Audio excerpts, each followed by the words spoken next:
से टारगेट किया गया है। आतंकियों के ठिकाने पर ही टारगेट किया गया।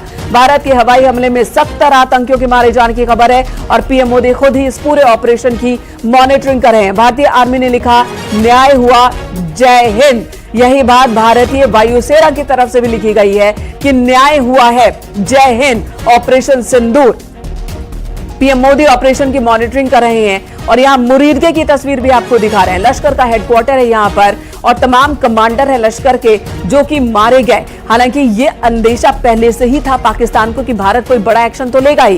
पाकिस्तान के रक्षा मंत्री भी बार बार यही कह रहे थे, कल भी उन्होंने इस बात को दोहराया था कि भारत जरूर बदला लेगा, बड़ा बदला लेगा और अगर भारत अटैक कर देता है तो पाकिस्तान के पास बचने के लिए बहुत कम रास्ते हैं। लेकिन फिलहाल यहां देखिए, बहुत बड़े युद्ध की शुरुआत नहीं हुई है बल्कि भारत की ओर से आतंकियों को ही निशाना बनाया गया है। मुजफ्फराबाद और बहावलपुर में हमला हुआ, आतंकियों के 9 ठिकानों पर हमला हुआ और लश्कर-ए-तैयबा के कैंप पर हमला हुआ है। मुरीदके में यह कैंप पूरी तरह से जमींदोज हो चुका है, जहां पर आतंकी पनाह लेते थे, जहां पर आतंकियों को ट्रेनिंग दिया जाता था। यह हेडक्वार्टर है, यहीं पर डिसाइड होता था कि भारत में कहां-कहां किस तरह से दुनिया में आतंक को बढ़ावा देना है, आतंक फैलाना है, मासूमों की जान लेनी है। अब इस हेडक्वार्टर की स्थिति आप इन तस्वीरों में देख सकते हैं। हेडक्वार्टर पूरी तरह से जमींदोज हो चुका है, खंडहर में बदल चुका है और 70 से ज्यादा आतंकियों की मौत की खबर इस वक्त आ रही है सूत्रों के हवाले से। भारत ने सिर्फ आतंकियों को निशाना बनाया है। जो आबादी वाला इलाका है, जहां आम लोग रहते हैं, वहां पर कोई अटैक नहीं हुआ है। पाक ऑक्यूपाइड कश्मीर में आतंकी ठिकानों को टारगेट कर ही अटैक किया गया है और पाकिस्तान के पंजाब प्रांत में भी आतंकियों के ठिकानों को टारगेट करके ही अटैक किया गया है। पाक के JF-17 लड़ाकू विमान को मार गिराने की बात भी सामने आ रही है। JF-17 ये वो लड़ाकू विमान है जो चीन से पाकिस्तान ने खरीदा था। इंडियन एयरफोर्स ने पाक के JF-17 को मार गिराया है। सूत्रों के हवाले से यह भी बड़ी खबर आ रही है इस वक्त, यानी कि एक बड़ा झटका मिला है। एक तरफ तो आतंकियों का सफाया, आतंकी ठिकानों को जमींदोज करना और दूसरी तरफ पाकिस्तान की वायुसेना को भी झटका है। ये JF-17 लड़ाकू विमान को मार गिराने की बात आ रही है और एक और बड़ी खबर आ रही है कि अब LOC पर पाकिस्तान की ओर से सीज फायर और ज्यादा बढ़ा दिया जाएगा। तो बड़ी खबर आ रही है कि पाकिस्तान की ओर से सीज फायर का उल्लंघन जो लगातार हो रहा है। 22 अप्रैल को 2025 को पहलगाम में आतंकी हमला हुआ। भारत की ओर से उसका करारा जवाब दिया गया। आतंकियों के खिलाफ ऑपरेशन की शुरुआत की गई और भारत में हलचल जो थी उसकी वजह से पाकिस्तान ने LOC पर सीज फायर का उल्लंघन शुरू कर दिया था, जिसका जवाब पाकिस्तान को दे रही थी भारतीय सेना। और इसी बीच खबर आ रही है कि अब जो बौखलाया पाकिस्तान, जिसके पास रास्ते बहुत कम है, वो सीज फायर के उल्लंघन को और बढ़ा देगा और कई बड़े तोपों को भी अब LOC पर तैनात करने में जुटा है पाकिस्तान। और इधर देखिए, ऑपरेशन सिंदूर ने क्या खलबली मचाई है। पाक ऑक्यूपाइड कश्मीर के आतंकियों के ठिकानों वाली जगहों पर आतंक के गढ़ में इस वक्त खलबली है। भारतीय सेना ने ज्वाइंट ऑपरेशन कर ऑपरेशन सिंदूर चलाया और अब वहां पर खलबली मची है। 70 से ज्यादा आतंकियों के मारे जाने की खबर आ रही है। तो सेना ने पाकिस्तान को समझाया कि चुटकी भर सिंदूर की कीमत क्या होती है। लश्कर का हेडक्वार्टर मिट्टी में मिल चुका है और कई कमांडर मारे गए हैं। लश्कर के कई कमांडर वायुसेना के इस एयर स्ट्राइक में मारे गए हैं। हालांकि इससे पहले खबर आई थी कि जब पाकिस्तान को यह अंदेशा हो गया कि भारत बदला लेकर रहेगा पहलगाम आतंकी हमले की, तब लश्कर के हफीज सईद को सुरक्षित जगह पर पाकिस्तान की सेना लेकर गई। लाहौर में उसे सेफ हाउस में रखा गया है, यह भी खबर आई।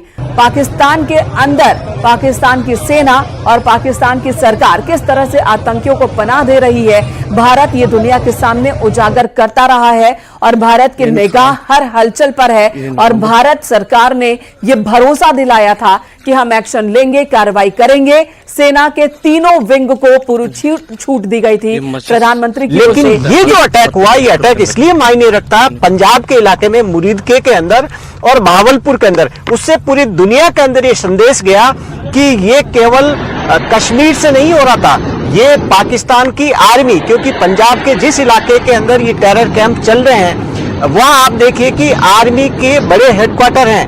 वहां से चाहे बावलपुर की बात करें या मुरीद का लाहौर के पास की बात करें, तो वहां से एक तरह से पूरा संदेश यहां से गया कि किस तरीके से पाकिस्तान की आर्मी इन आतंकियों को मदद कर रही थी, ट्रेन कर रही थी। इनके हेडक्वार्टर पंजाब में चल रहे थे और वहां से फिर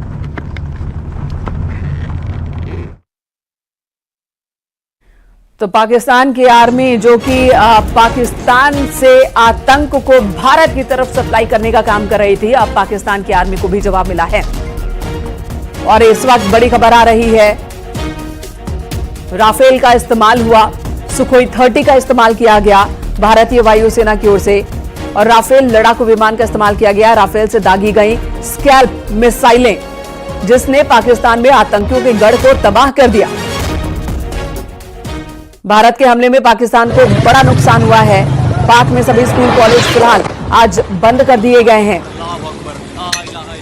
और ये देखिए, जब मिसाइल जमीन पर टारगेट पर जब मिसाइल ने अटैक किया तो कैसे अफरा तफरी मच गई। ऑपरेशन सिंदूर की ये तस्वीरें आपको दिखा रही हैं। ये पाकिस्तान में ही किसी शख्स ने ये वीडियो बनाया और ये वीडियो हम आप तक पहुंचा रहे हैं। ऑपरेशन सिंदूर 12:37 पर, रात में 12:37 पर, जब पाकिस्तान की सड़कों पर अभी लोग चहलकदमी कर ही रहे थे और तभी भारत की वायुसेना ने यह अटैक कर दिया, एयर स्ट्राइक किया और उसके बाद वहां खलबली मच गई, भगदड़ मच गई, चीख पुकार मच गई। लश्कर हेडक्वार्टर मुरीद के को जमींदोज कर दिया गया पूरी तरह से। मिट्टी में मिला लश्कर और जैश का हेडक्वार्टर। पाक के हमले के बाद पाकिस्तान पर जम्मू, श्रीनगर, लेह, जोधपुर में उड़ानों को रद्द किया गया है। एयर इंडिया की अमृतसर, भुज से भी उड़ानें फिलहाल रद्द कर दी गई हैं। वहीं जामनगर, चंडीगढ़, राजकोट से भी उड़ानें रद्द कर दी गई हैं। दोपहर 12 बजे तक एयर इंडिया की फ्लाइट्स रद्द रहेंगी।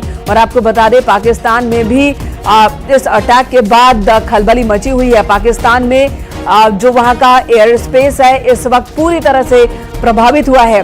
पाकिस्तान की वायुसेना को बड़ा झटका लगा है, बड़ा नुकसान पाकिस्तानी आर्मी को भी हुआ है इस एयर स्ट्राइक में। लेकिन निशाने पर पाकिस्तान में आतंक का गढ़ था। भारत की ओर से कैलकुलेटिव कदम उठाया गया, आतंक के गढ़ को निशाना बनाकर एयर स्ट्राइक किया गया और 70 से ज्यादा आतंकियों के मारे जाने की खबर आ रही है। तो भारत में एहतियातन कई बड़े फैसले लिए गए हैं, खासकर जो बॉर्डर की तरफ वाले एयर स्पेस है वहां से उड़ानों को फिलहाल रद्द किया गया है। और इधर रक्षा मंत्री राजनाथ सिंह ने ऑपरेशन सिंदूर का जिक्र करते हुए जय हिंद लिखा है। प्रधानमंत्री नरेंद्र मोदी खुद इस पूरे ऑपरेशन की निगरानी कर रहे हैं, ऑपरेशन पर नजर बनाए हुए हैं।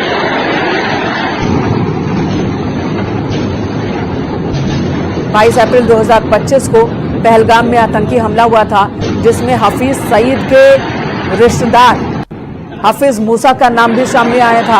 हफीज मूसा जो कि पाकिस्तान आर्मी का पूर्व कमांडर रह चुका है, उसने पहलगाम आतंकियों को ट्रेनिंग दी थी और वो आतंकी हमले में शामिल था।